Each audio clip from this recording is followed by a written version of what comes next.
Winter পার্টির জন্য আজকে একটু ফিরতে দেরি হয়ে যাচ্ছে।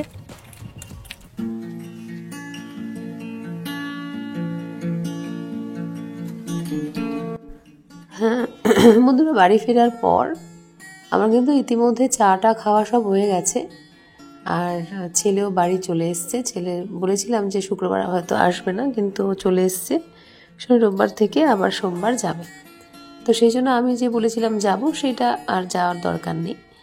আর চাটা খেয়ে নিয়ে তারপরে আমি এখন এইগুলো দেখো, এই যে সোফার উপরে জিনিসপত্র, মানে কি আমার জামা কাপড়, শুধু আমার নয় তবে ম্যাক্সিমামই আমার, এগুলোকে একটুখানি সর্ট আউট করে নিচ্ছি।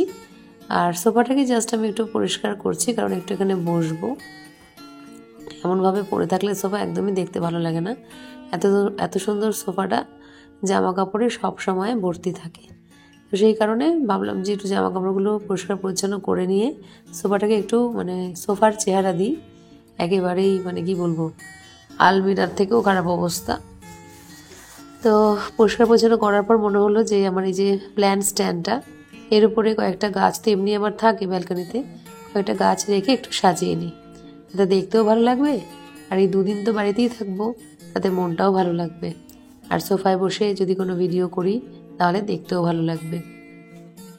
তো বেশ ভালো লাগছে দেখতে, সেই কারণে আমি একটুখানি স্লো মোশনে একটা ছোট্ট ভিডিও করেছি। তো দেখো এই গাছগুলো না খুব সুন্দর দেখতে লাগে, আর একদমই লো মেনটেনেন্স, কোনো রকম জল টল বেশি দিতেও লাগে না, কিন্তু ঘরের শোভা বর্ধন করে। তাই এই ধরনের গাছ ঘরে কিনে লাগিয়ে রাখলে সত্যি মানে অনেক দিন ভালো থাকে, আর গ্রিনারিও হয়, অক্সিজেন তো পাওয়া যায়। তো এবার মনে হচ্ছে না একদম এই পরিষ্কার পরিচ্ছন্ন সোফাটার উপরে একটু বসে পড়তে, আমার তো ভীষণই মনে হচ্ছে। তো আমি এই গাছের যে একটা হলুদ পাতা হয়েছে দেখো, এই পাতাটাকে জাস্ট ছিঁড়ে দেবো। ছিঁড়ে দিলে গাছটা দেখতে ভালো লাগবে। আসলে ঘরে থাকতে থাকতে না অনেক সময় গাছগুলোর রোদের অভাব হয়, তখন এরকম পাতা শুকিয়ে যায়। তো পাতাটা ছিঁড়ে দিয়ে আবার আমি ব্যালকনির সামনে কিছুদিন রেখে দিলে আবার পাতাগুলো তরতাজা হয়ে যাবে।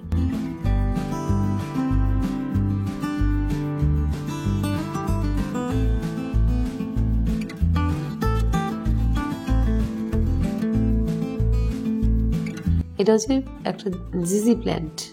এই গাছটা মানে আমি তো ভেবেছিলাম বোধহয় একদম মরে যাবে করে, কিন্তু আবার দেখা যায় যে একটা একটা করে ডালের নতুন নতুন ডাল বেরোয়। তো খুব সুন্দর গাছ একেবারে, মানে যদি বলতে চাও যে লো মেনটেনেন্স এই তিনটার মধ্যে কোনটা সব থেকে বেশি, তাহলে বলবো এই জিজি প্ল্যান্টটা। এরকম একটা গাছ অবশ্যই বাড়িতে লাগানো উচিত আমাদের। আমার এই টবটা ছোট হয়ে গেছে, টবটা একটুখানি বড় করলে আমার মনে হয় আরও কিছু শাখা পোশাকা বেরোবে জিজিটা থেকে। আর আজকে সকাল থেকে তো দেখতেই পেলে পরপর যেরকম আমি প্রতিদিনের কাজ করি সেরকমই করেছি। আর আজকে গলার অবস্থা ভীষণই খারাপ, তাই মানে প্রথমের দিকে তোমরা একটু সাইলেন্ট টাইপের ভিডিও দেখেছো, কিন্তু এখন আমি একটু ওই বাড়ি ফেরার পর সব গোছানোর পর ভয়েস ওভার দিচ্ছি। তবু গলাটা শুনে বুঝতেই পারছো যে একেবারেই ঠিকঠাক নেই।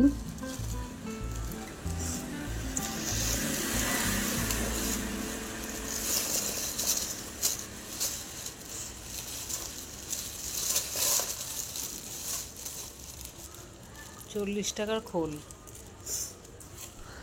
বাইরের গাছের ক্ষেত্রে বন্ধুরা আমরা না এই সর্ষের খোল এনে একদিন দিয়েছিলাম, সেটা তোমাদের দেখানো হয়নি। এই দেখো কিভাবে দিয়েছি। একটা বালতির মধ্যে মোটামুটি 1 কেজি মতো খোল এনে ভিজিয়ে রেখেছিলাম সারা রাত না 2 দিন ভিজিয়ে রেখেছিলাম। তারপরে প্রত্যেকটা গাছের গোড়ায় দিয়ে দিয়েছিলাম। তো তাতে কিন্তু গাছ অনেক বড় হয় তাড়াতাড়ি। তো বন্ধুরা, আজকে গলা থেকে একেবারে আওয়াজ বেরোচ্ছে না, তাই পুরো ব্লগটাই তোমরা মোটামুটি ন্যাচারাল সাউন্ডের উপরে দেখলে।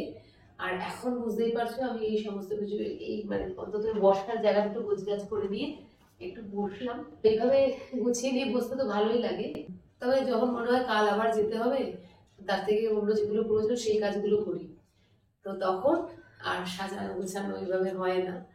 তো আজকে যেহেতু মাথার ওপর আর চিন্তা নেই, কাল পরশু 2 দিনই ছুটি, তাই আবার একটু সুন্দর করে এখানে গুছিয়ে রেখে দিলাম, সাজিয়ে রেখে দিলাম। তো বন্ধুরা, আজকে ব্লগটা একদম ছোটোর উপর থাকলো। আজকে এইটুকুই গল্প করলাম। এরপরে আমি যখন গলাটা একটু ঠিক হবে, গলাটা একদম মানে কি বলবো তোমরা বুঝতে পারছো না তাও জানি না, ঠিক করে আওয়াজই বেরোচ্ছে না। আজকে খুব কষ্ট হয়েছে স্কুলে কথা বলতে। তো আর বেশি বাড়াচ্ছি না, এবারে শেষ করছি। আবার দেখা হচ্ছে পরের ভিডিওতে। Bye, take care, love you all.